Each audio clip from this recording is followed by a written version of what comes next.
Thank you very much indeed, David. And as he alluded to, that this part of the session will be a panel discussion where we will be talking about realignment, reprioritization, and reframing the challenges.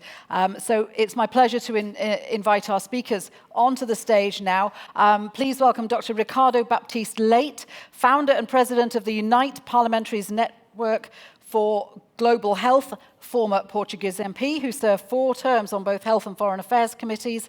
He has extensive experience in global health and health systems and is also the current CEO of Health AI, the global agency for responsible AI in health. Welcome to you, Ricardo. We have Dr. Kerry Elgar, Senior Policy Analyst in Global Health and Development for the OECD, the International Economic Organization. Her current work is focused on strengthening health system resilience, including in the context of pandemic preparedness. And previously, she worked for AusAid and the Australian government's Foreign Affairs Department. Kerry, welcome to you. And last but definitely not least, Dr. Janelle Krishnamurthy, Vice President and Head of Global Public Policy at MSD. Janelle is responsible for the policy development and executions for all the medicines and vaccines that are produced by MSD. And prior to joining the company, she was the Health Policy Staff Director in the US Senate for the Health, Education, Labor and Pensions Committee. Please welcome our speakers.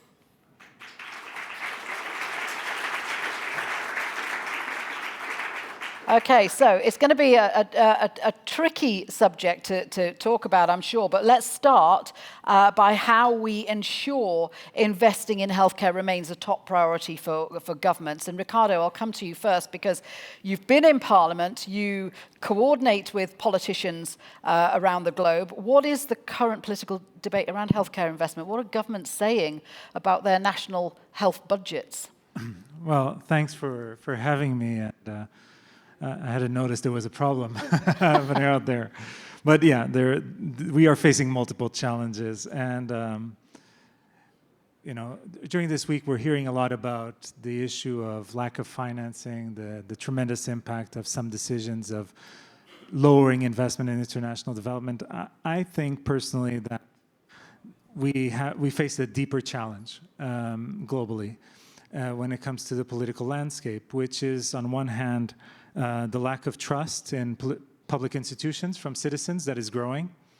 And on the other hand, the fact that we do have political actors that are proactively contributing to misinformation and are provoking what I would call intentional disruption.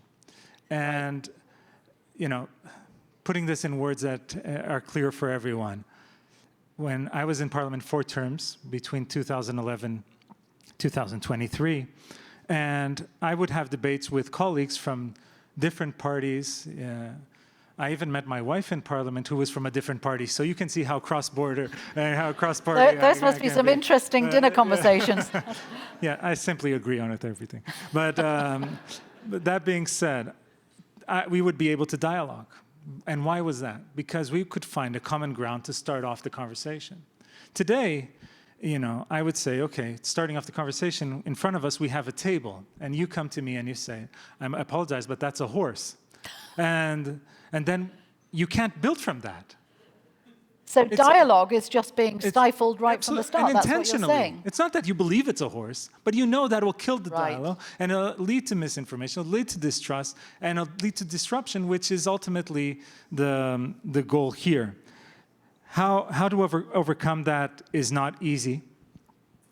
But I'm seeing in the area of security and defense more capacity from governments and from parliamentarians, although through Unite we are trying to counter that. But in security and defense, we are seeing coalitions of the willing coming together that are trying to overcome that challenge.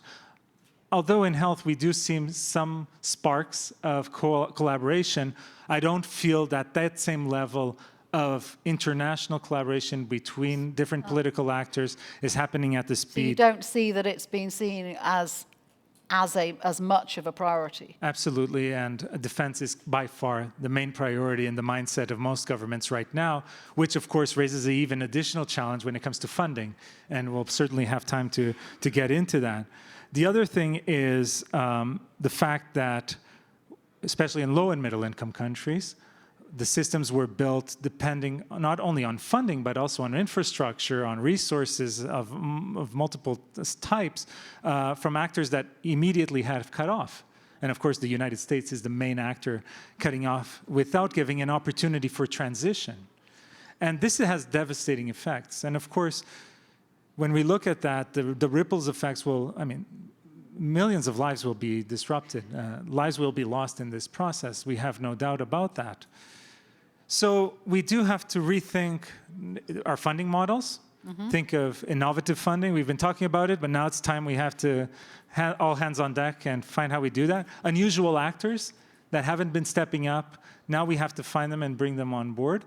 And we have to have more of a collaborative effort to redesign the way we deliver health and care altogether. The broken disease model of today will not serve us for the future. We need to ensure the sustainability of health systems, or else what we'll end up with across the globe are two-tiered models. One where people who have money in their pocket, they do have access to health, and the rest will wait in waiting lines or perish along the way. And that is not the world any of us, if we're at the World Health Assembly, want, certainly. That's a very sobering point of view, but so new partnerships, new models and ways of doing things. Kerry, let me pick that up with you. You're involved with both health and aid policy at the OECD, and as Ricardo has said so eloquently, aid cuts have significantly affected low-income countries. What can the OECD do to help them bridge those gaps? Thanks. It should be on. So, well, look, more broadly, I'd say that what we're doing is what we've always done and what we've been set up to do, which is to provide good data as much as we can and provide an evidence base for the decision makers to make those decisions around financing and the mechanisms through which to deliver it, the practices that they want to adopt, etc. But our role is to provide that evidence base on which then decisions can be made at OECD level, at regional level, or at global level. So, for example, I'll give you, because we're talking specifically about the hot topic of aid cuts, we've seen a lot of data out there in the last couple of months about how the cuts are impacting developing countries already and what projections might look like in the future. And we've seen some pretty dire projections, anything from 35% of aid to health cut to something like 70, or I've even seen one at 80%. Now, we haven't rushed in to make those projections because we wait not just for the data every year, but we also do forward surveys of members about what they're putting in their budget and exactly how they're allocating to different areas and where those priorities might be shifting. So, for example, some members might be moving more towards providing aid to health in low-income countries. Not that that would fill all the gaps, but it does go some way to making a difference. And those figures may not be as stark as what we've had.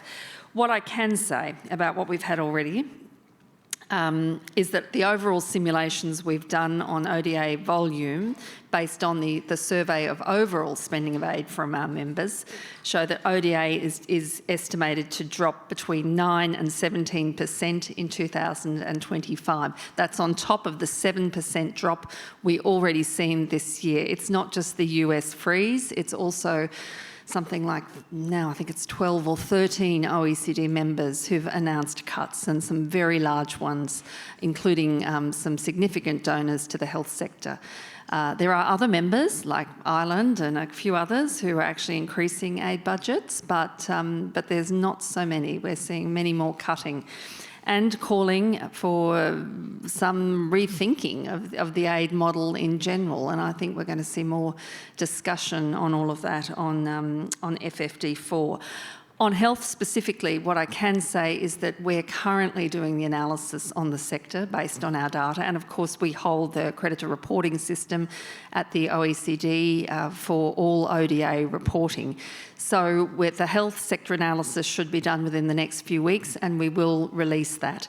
The IMF projections may have brought that number up a little bit, but we're not expecting to see some of that. I think Africa CDC announced a 70% cut. We're not expecting to see anything of that nature, but we are expecting to see very significant cuts to health. Finally, what we can do, the data is very important to those who make the decisions. And for example, we already know that 80% of pandemic preparedness and response financing in low-income countries comes from ODA. That's not a figure that's widely out there, so feel free to, we've got a report on smarter spending for global health threats. And for example, we can see that some of that funding is coming from WASH programs to fund PPR now. In this really constrained environment that we have, health system strengthening, for example, it's difficult, and I'll say maybe a bit more about this later, but it's difficult to make the same sort of return on investment arguments around health system strengthening in very poor countries to, for example, vaccines and the vertical funds where you can count the numbers of lives saved. So that's a real challenge if we see those sort of core health programs as a first line of defence, and then we can think through what that means for global health security. So just one last... I was going to say, that is an incredible figure that you mentioned, 80%. Of low-income, 80% of PPR spending or finance in low-income countries is financed by aid, and that's a new report that we've had out for a couple of months now. This is also feeding into a G20 report that we're working on with WHO and the World Bank. So there'll be quite a lot on that, I think, going forward. But just on your last point, Ricardo, about funding to defence, I think, it is maybe time to think about the channels that we have for financing global health security. We call it security, but it's not a defence budget. It relies very heavily on external finance, and aid has been for many decades the natural channel. CEPI and others have been arguing for some time that we need other channels for external finance of global public goods for health, in the same way that we have channels for climate in some cases, or certainly for defence. So that's, I guess, a question worth considering for the future. That's some great context, Kerry. Thank you very much. Janelle, you've worked in both public health policy from both a public and a private sector perspective. So let's talk about the role that industry can play. How do we underscore the importance of investing in a resilient healthcare systems with all these competing priorities that we've just heard about from Kerry and Ricardo? Well, I think first, thank you for having me on this really critical topic at this critical time. I think it is going to be a team sport. This is where everyone has to come to the table together. And as we look at these healthcare systems, we have to see how can we reframe the discussion and think about this as prevention as an investment versus a liability or a budget buster. I mean, we have to take a step back and think that right now, we are on the verge with research and development to find some of the most amazing cures and ways that we can live longer, fuller, healthier lives. That is so exciting. But I think we understand in the private sector that that's only the first step. It's a tough first step, but you have to make sure individuals have access to these medicines and vaccines. But just to take a step back, that in the last 20 years, nearly 950 novel active medicines have been launched globally, addressing cancer to infectious and neurological conditions. We right now have over 12,700 medicines in clinical development globally. That's hope. That's also jobs. And that's also really helping our workforce. But again, going back to prevention, right now in 2025, if we funded adequately the NCDs, the top 5 NCDs out there, in 2030, we would save the global economy $47 trillion. That is 20 times the amount of the global health budget right now. But we don't usually think of it like that. I mean, that's a different way of thinking of it. I'll even be even more basic. I bet most of us all own a car. would you ever take a car out of a lot? Drive it. Don't ever get an oil change. Never get your tires realigned. Never change the filters until the engine just seizes. And then you would just throw it out, right? Well, that is sometimes how our incentives and our payment systems and our healthcare systems are aligned. We wait till we have a heart attack, then we go to the hospital, then we have disability, time off. For women, as we think of women's health, I think you have to look at economically.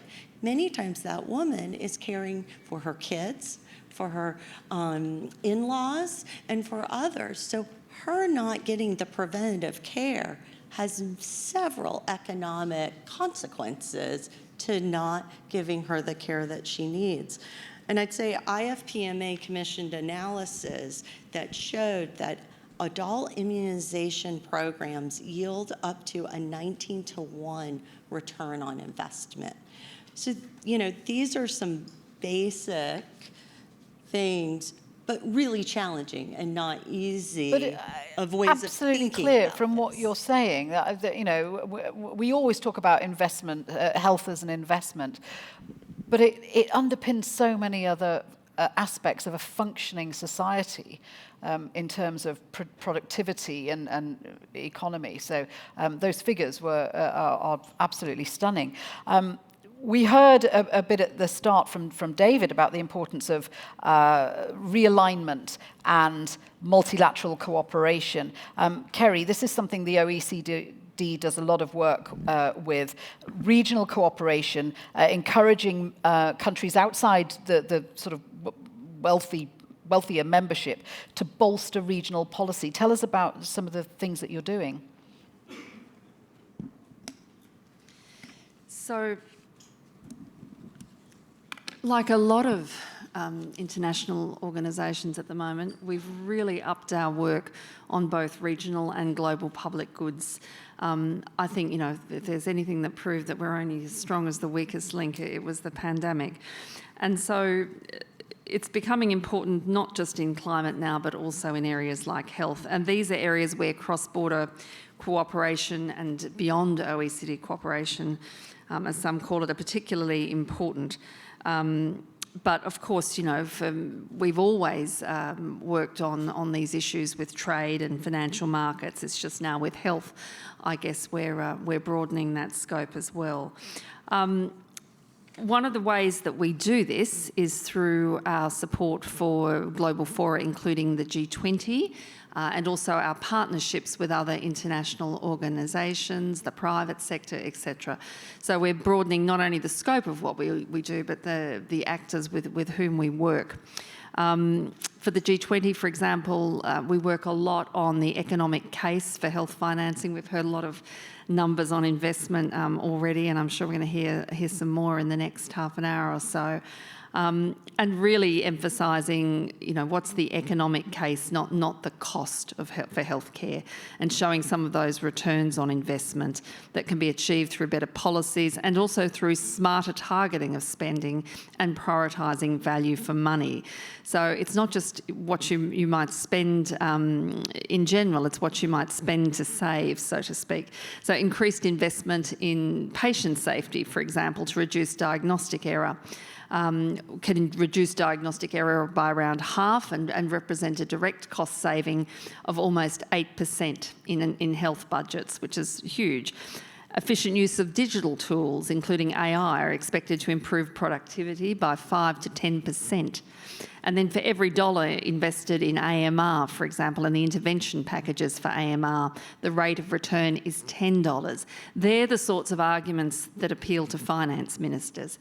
And I think, there's no point in health ministers talking about these figures between themselves, really to really bring that argument forward across government and also to people. It's really important to stress the economic case, and others will look a lot more at human lives, for example, WHO.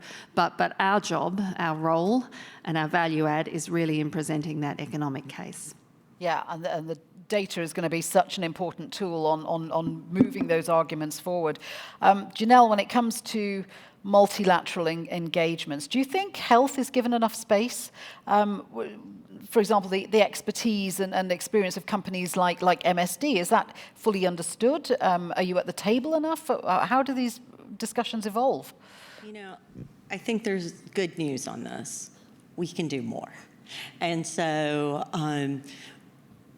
I know as we're thinking about policies and like these new assets that could really change people's lives, we're already starting to think about access programs. And so, and some of the science that we're dealing with is really complex. I mean, how exciting for some of the individualized treatments that we're looking at, where we're taking your own DNA to fight your own cancer. Like, that's a possibility in the next 5 years or so. But how do we then figure out how governments can pay for this? How can we come up with policy solutions? And this is where I think we want the brightest, most creative ideas of all people to come around the table before they're just the suppliers or the ones they're bringing. You want that discussions to happen now. So I think there's more that the private sector can do and be at the table to have these conversations and to give their expertise in these ways. And I think the multilateral platforms are so important to something, Carrie, that you had said, in that bringing governments together and breaking down those silos even within governments between finance and the health sectors. I mean, I remember in the United States Senate, you know, you are sometimes rivals. Who has jurisdiction over what? And, you know, this multilateral platforms bring people together, see what is the mission at hand, which is access in an affordable manner, and that we're not only doing that, and we did it well when we were dealing with COVID, decently, that it became the top agenda item. But let's move away from that panic and crisis mode. Oh, then we need to invest in health. Let's instead, if we do that at a time of peace, then when things come, we will be better prepared. So I think there's always room for improvement, but I think we have a lot of capable people here that could put their shoulders behind it. When you were at the US Senate, because I always imagine it like an episode of West Wing with every department competing against others, was it, how challenging was it to get departments to talk to each other and to realize common goals had some overlap, and it wasn't a competition? They should be aligning for progress. Oh, yes, we should everywhere be aligning for progress. I agree. I think going back to what Ricardo there said earlier, I think the key is first that we all sit here and we agree, you know, we want access for our people, yeah, right? And I think that's always the key is first, if you can agree on what's the goal, then from there, you have a common place to have that discussion. So I think that was always key. And once you can get there, then you can have a productive dialogue on how to get to achieve that goal. Ricardo, from the policymaker perspective, how do we embed healthcare priorities into the long-term vision, not just for single governments, but through collaborations between parliaments at a regional level? Well, picking up on what Janelle just said here, I think it's really important that we don't close channels of communication. And in this current polarized world, the temptation is not to speak with people that we can't stand. Their positions, let's be honest, there are people that we fundamentally disagree on everything with, or at least their public personas. And the natural thing to do as humans is to step away from those that repulse us in a way. But if we are serious about doing our job in terms of ensuring access to everyone, everywhere, to health, well, it is our obligation to keep those channels open. So I want to reinforce this because it may seem like an impossible task to reach that point where we will all agree that this is a table, that we will all agree that we want to ensure access to health for everyone. But if we stop talking, well, we don't stand a chance. And so I think that's a very important message. The second message, I think, for long-term engagement is we as a system, an ecosystem, a global system, national health systems, which we should call disease systems, as we've heard, have just made keeping people sick too profitable. And, and I hear a lot of parliamentarians around the world and policymakers, and they say they blame the pharma industry sometimes, right? And say it's the pharma industry's fault. And I think to myself, and we have these discussions, and I say, really? Who writes the laws? Who writes the policies? Who writes the incentives models within your health system? We have gone too lazy on the political side. We have to find those innovative health solutions. We have to find those innovative models of funding healthcare that incentivize keeping people healthy, that incentivize health and well-being in the long term. And there are many ways to do that. Carrie was insisting on the issue of data as one of those critical elements, which I fully agree. I can share a very clear example from my home country in Portugal, when in 2006, so about 20 years ago, we had a problem with universal health coverage in terms of primary care. And so a reform was conducted where at the primary health care level, primary health clinics, doctors before that, they just get a salary no matter what they did. So they organized themselves into what they call family health units. Doctors, nurses, admin staff, and so forth became teams. And we started measuring the health outcomes of a series of indicators of what they did. 2 examples, diabetes and hypertension. Just the fact that we started measuring the outcomes and comparing doctors and nurses and comparing institutions, outcomes went from 30% controlled patients to 60%. Wow. Okay? Because we all of a sudden were translating the money, the money we were putting into outcomes, and people were facing the outcomes of their actions. But then we did the next step, which was, okay, now we're going to put a financial incentive. If you reach certain targets, you are going to get more money at the end of the year. We saw controlled diabetes and hypertension in those units going from around 50-60% to 80-90%.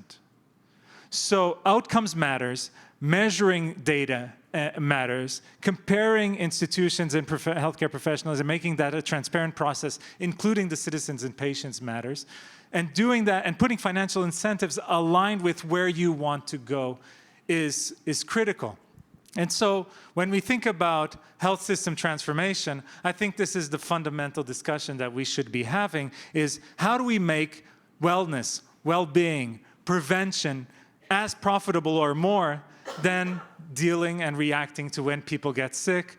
And that's a major challenge that depends first and foremost of policymakers, but policymakers act based upon what constituents are calling them to do. So if we are fighting for universal health coverage, we need to make sure that all of the participants, the stakeholders in communities, those that are the constituents to the policymakers, are galvanizing and telling the policymakers that that is the change they are expecting from their policymaker, and hopefully shifting the tide a little bit. Yeah.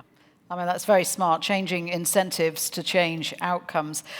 Look, let's look at the last sort of section of questions that I want to ask, which is maybe the trickiest, I don't know. But when it comes to strengthening healthcare systems, and we have a pot of money, where do we focus resources for maximum possible impact? What would your priorities be? Janelle, let me start with you.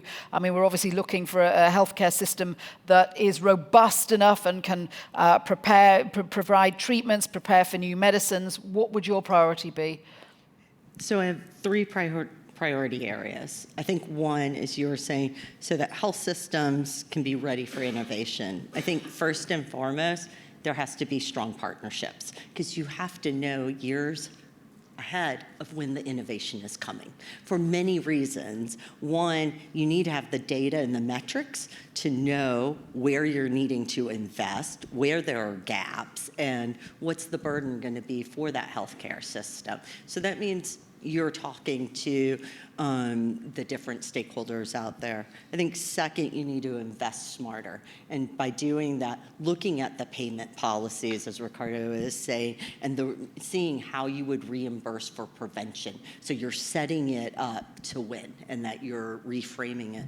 Then lastly, looking at reducing inefficiencies and barriers to access. One thing we found is you can do the incentives and looking at how you reinforce and prevention. However, if you don't look at what are the barriers to the people actually getting there. So now we're going to complicate it more. It's not just finance and health. You need to be talking to the Department of Transportation. You need to be talking to the Department of Labor. Because if it's a free vaccine, if they're not able to get there, if they don't have childcare, if they can't get off of work, they're not accessing that free vaccine. So it's really looking at this in a whole ecosystem. And again, this is why it takes all of us, right? And the multilateral platforms, it all comes together and breaking down these silos. This is what they call joined up thinking, which is exactly what we need.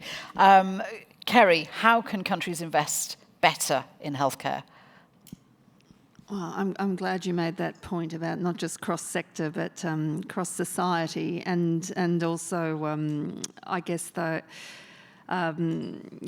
social determinants of all this, which is the latest phrase that the G20 is using all the time, I should say, which is great.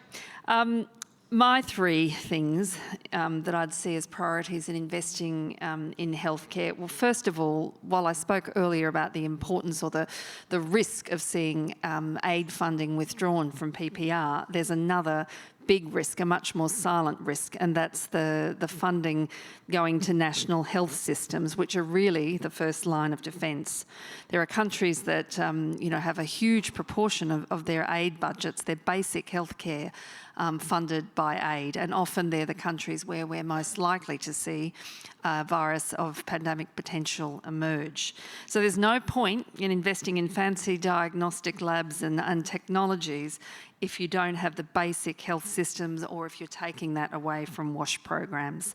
So that'll be my first point. My second, and I'll be quick, I promise, it's making the case, not just, we've heard a lot about data today, but it's really difficult to make the case for data sexy, investing in data.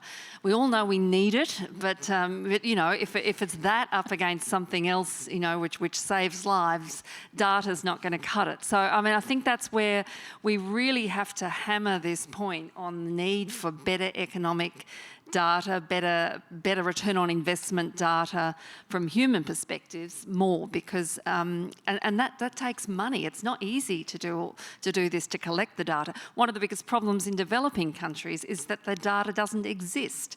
We have that problem in OECD countries to some extent. We'd like a lot more of it. But in developing countries, it's very difficult to measure what isn't there or what's not collected.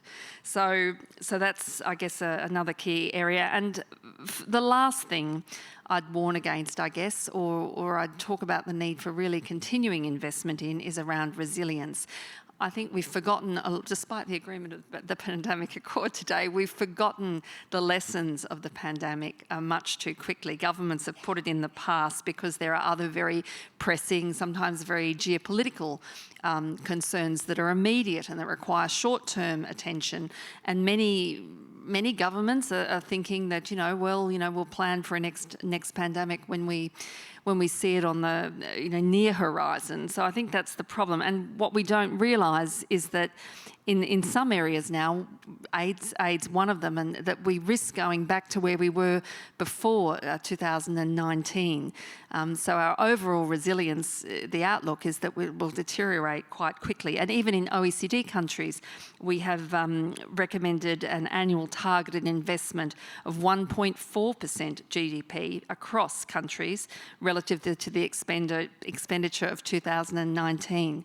We're not getting it. So, it's a very tight fiscal environment, but those arguments need to be made, or we will find ourselves back facing another global health threat in conditions where we really haven't learnt from the first one. Yeah, and that is the worst scenario.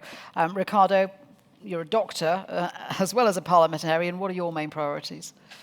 Well, I love the OECD hashtag make data sexy again or something. I think that should be our call to action. Make data sexy, yes. But, you know, you highlighted the pandemic agreement. I just want to say this because Unite was so involved in that.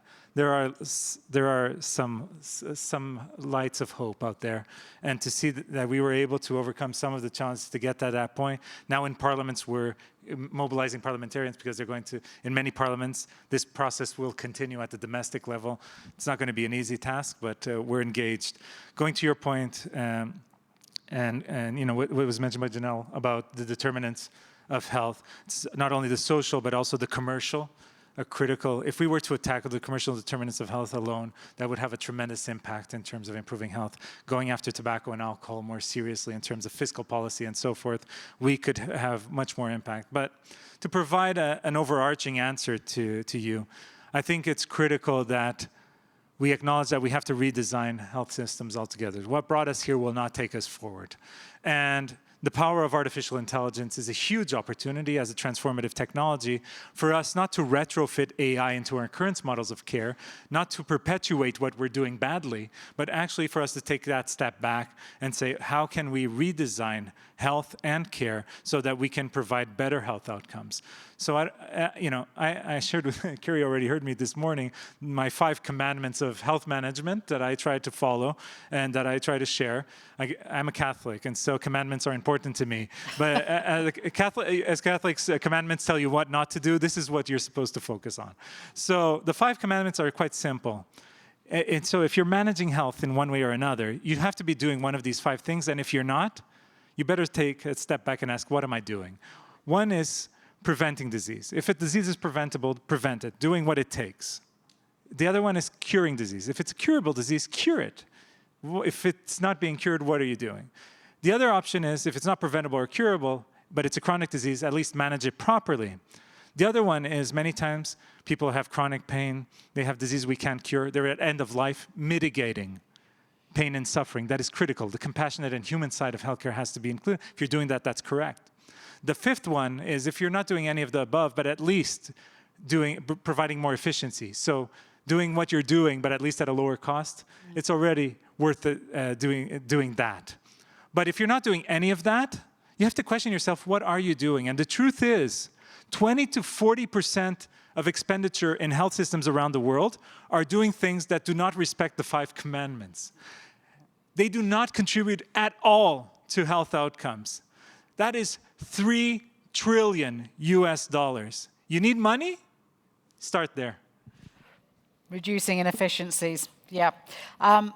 What I'm really interested in now, because we only have the panelists for a few more minutes, and what I'd like to do is invite people in the audience to share your thoughts or observations about the global health picture. So first of all, I want to start with a quick show of hands.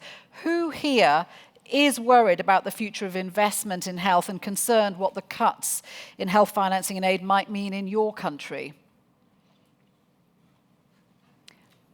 As expected, quite a few of you. So the ones who put your hands up, would anyone like to share what specifically they are worried about? Because it could be many things. It could be specific programs or specific parts of it, of health in your country that you feel might suffer and you're concerned. Anyone like to share with the panel what their main? The gentleman at the front. I think we have a microphone coming down to you now. Thank you. I have the general worries that everyone has extremely elegantly expressed. But I also have a slightly deeper worry, and that is that we may reduce very fundamental scientific research, which would take us, you mentioned, well, you've all mentioned prevention, and of course, it's much better than cure, because the same science that leads to individual treatments for individual diseases will actually eventually lead us to be able to prevent those diseases. It will at least be able to tell us to act sooner when we can make a difference. So it's a very hard thing to persuade chancellors of the Exchequer, when they're trying to reduce all budgets, that actually the very fundamental science budget is part of key. the Yes. health budget. That's a very good point. Thank you. Anyone else want to add to that or add their concerns? In the second row there. Thank you very much. And please let's make this quick because I know we are going to run out of time. Yeah, thank you very much. I'm speaking on behalf of Professor Pate, the Minister of Health of Nigeria. The worries that we have in Nigeria is at the primary healthcare level. And that is the worry that Professor Pate also expresses every time. Because if the woman or the child in the villages don't get health care, then we have not learned from the pandemic. And part of what Professor Pate emphasizes is unlocking the healthcare value chain and access. The countries, individual countries have their unique needs. And the way this is going to work, knowing what is going on around the world now in terms of cut, is to actually dealt with the individual peculiarities of countries and collaborate. What Ricardo was talking about is collaborative, understanding what the country needs tete-a-tete. That will go a long way in terms of how to make the healthcare delivery better. Thank you so much. That's a great point. That's a great one. Thank you. Just a quick comment, because I know we're running out of time, but concerns about science, advances, innovations, and where that leaves everyone, and primary healthcare, and knowing what countries need. And I don't know who wants to take that, but it speaks to everything that you've talked about. I'm happy to start. On the basic science, that is core and so important. I feel like from pharmaceutical industry, the basic science, I look at it as describing what's the lock, right? Then we're able to take that and find the key and unlock it. And if we don't have that basic science, then we don't know where the key is. So strongly support further investments and continued investments in basic science. And then on to the unique needs. I think one thing that I thought was important that we acknowledge, as we're talking about prevention and reframing, we also need to think of health outside of the healthcare system, right? Because we are people that interact more in our communities, at work, faith, our parks, various schools.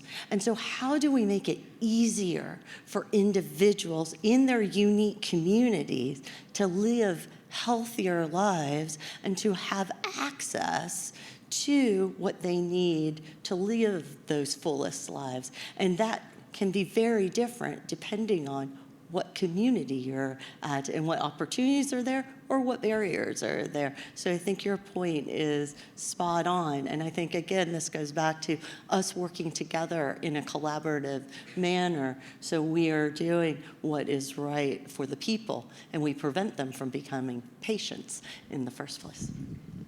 Thank you very much indeed, speakers. I'm very conscious of time, so I'm going to leave it there. But I do want to thank you for your insights and all the possible solutions that you've suggested, including making data sexy. Thank you very much indeed, Kerry. Please give our speakers a final round of applause.